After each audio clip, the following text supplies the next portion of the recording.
Hello, my dear friends. Thank you. Thank you so much for joining me for another story time with the Claus. This time, I'm going to read one of my favorite holiday stories, How the Grinch Stole Christmas. Well, every Who down in Whoville liked Christmas a lot, but the Grinch, who lived just north of Whoville, did not. The Grinch hated Christmas, the whole Christmas season. Now, please don't ask why. No one knows quite the reason. It could be that his head wasn't screwed on just right, or it could be, perhaps, that his shoes were too tight. But I think that the most likely reason of all may have been that his heart was two sizes too small. But whatever the reason, his heart or his shoes, he stood there on Christmas Eve, hating the Who's, staring down from his cave with a sour, grinchy frown at the warm-lighted windows below in their town. For he knew every Who down in Whoville beneath was busy now, hanging a mistletoe wreath. And they're hanging their stockings, he snarled with a snare. Tomorrow is Christmas. It's practically here. Then he growled with his Grinch fingers nervously drumming, I must find a way to stop Christmas from coming. For tomorrow, he knew, all the Who girls and boys would wake bright and early and they'd rush for their toys. And then, oh, the noise, noise, noise. That's the one thing he hated, the noise. Noise. Then the Who's, young and old, would sit down to a feast, and they'd feast, and they'd feast, and they'd feast. Feast.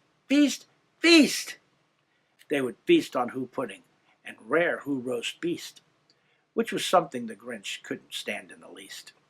And then they'd do something he liked least of all.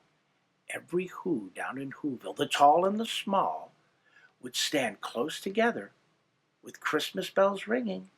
They'd stand hand in hand, and the Who's would start singing. Oh, they'd sing and they'd sing and they'd sing. Sing. And the more the Grinch thought of the Who Christmas sing, the more the Grinch thought, I must stop this whole thing. Why, for 53 years I've put up with it now. I must stop this Christmas from coming, but how? Then he got an idea. Oh, an awful idea. The Grinch got a wonderful, awful idea. I know just what to do, the Grinch laughed in his throat, and he made a quick Santa Claus hat and a coat. And he chuckled and clucked. What a great Grinchy trick. With this coat and this hat, I look just like St. Nick. All I need now is a reindeer, the Grinch looked around. But since reindeer are scarce, there was none to be found. Did that stop the old Grinch? Nope. The Grinch simply said, if I can't find a reindeer, I'll make one instead. So he called his dog Max. Then he took some red thread and he tied a big horn on the top of his head. Then he loaded some bags and some old empty sacks on a ramshackle sleigh, and he hitched up old Max. Then the Grinch said, giddy up, and the sleigh started down toward the homes where the Who's lay a snooze in their town. And their windows were dark. Quiet snow filled the air. All the Who's were all dreaming sweet dreams without care.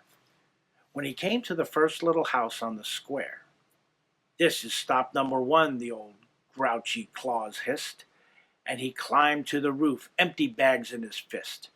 Then he slid down the chimney, a rather tight pinch. But if Santa could do it, then so could the Grinch.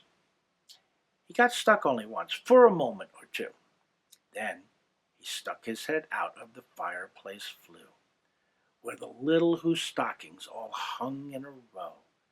These stockings, he grinned, are the first thing to go. Then he slithered and slunk with a smile most unpleasant. Around the whole room he took every present, popguns and bicycles, roller skates, drums, checkerboards, tricycles, popcorn and plums, and he stuffed them in bags. Then the Grinch very nimbly stuffed all the bags one by one up the chimney.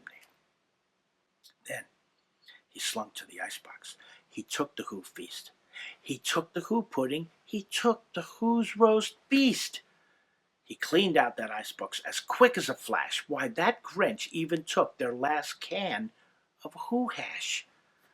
Then he stuffed all the food up the chimney with glee. And now, grinned the Grinch, I will stuff up the tree.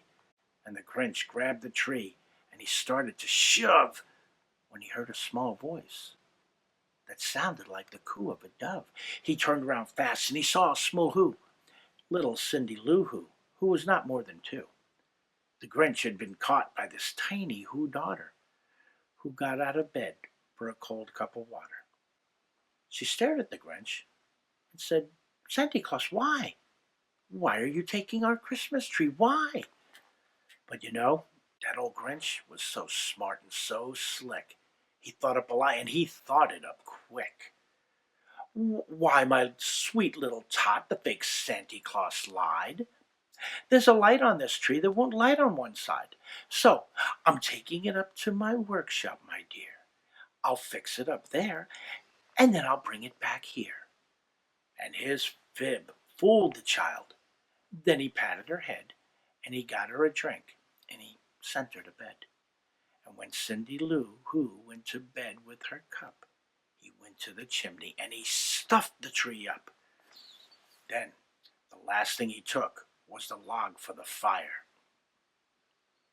Then he went up the chimney himself, the old liar. On their walls he left nothing but hooks and some wire. And the one speck of food that he left in the house was a crumb that was even too small. Then he did the same thing to the other Who houses, leaving crumbs much too small for other Who mouses. It was Carter passed on, all the Who's still abed, all the Who's still a snooze when he packed up his sled. Packed it up with their presents, the ribbons, the wrappings, the tags, and the tinsel, the trimmings, the trappings. 10,000 feet up the side of Mount Crumpet, he rode with his load to the tip-top to dump it. Pooh-pooh to the Who's, he was grinchily saying. They're finding out now that no Christmas is coming. They're just waking up. I know just what they'll do. Their mouths will hang open a minute or two. Then the Who's down in Whoville will all cry, boo-hoo. That's a noise, grinned the Grinch, that I simply must hear. So he paused, and the Grinch put his hand to his ear. And he did hear a sound rising over the snow. It started out low, then it started to grow. But the sound wasn't sad. Why, the sound sounded merry. It couldn't be so, but it was merry, very. He stared down at Whoville. The Grinch popped his eyes.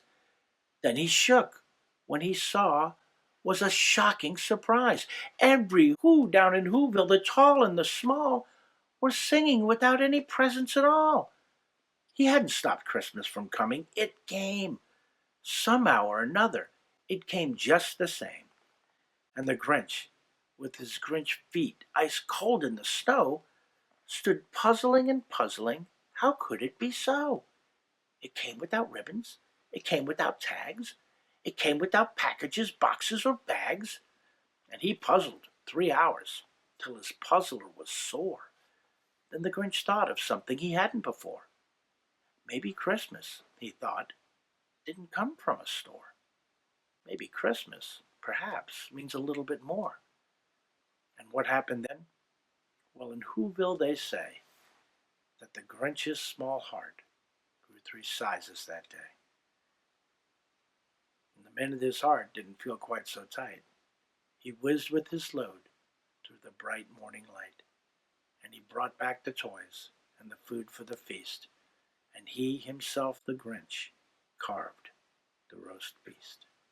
Well, thank you so much, my friends, for spending this time with me reading this story. I hope you learned the message here.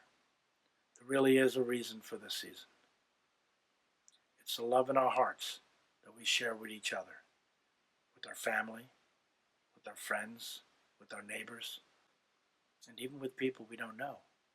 Because that's what's most important, sharing the love, the reason for the season. Till next time, my friends. Merry Christmas.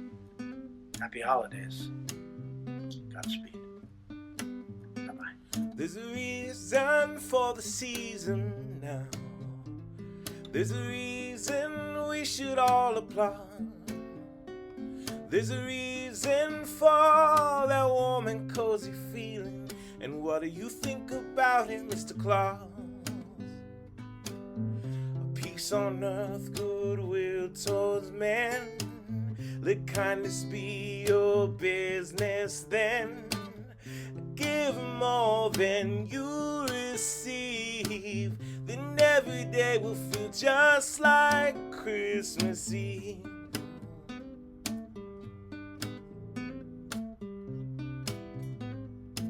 Ho, ho, ho. Milk and cookies.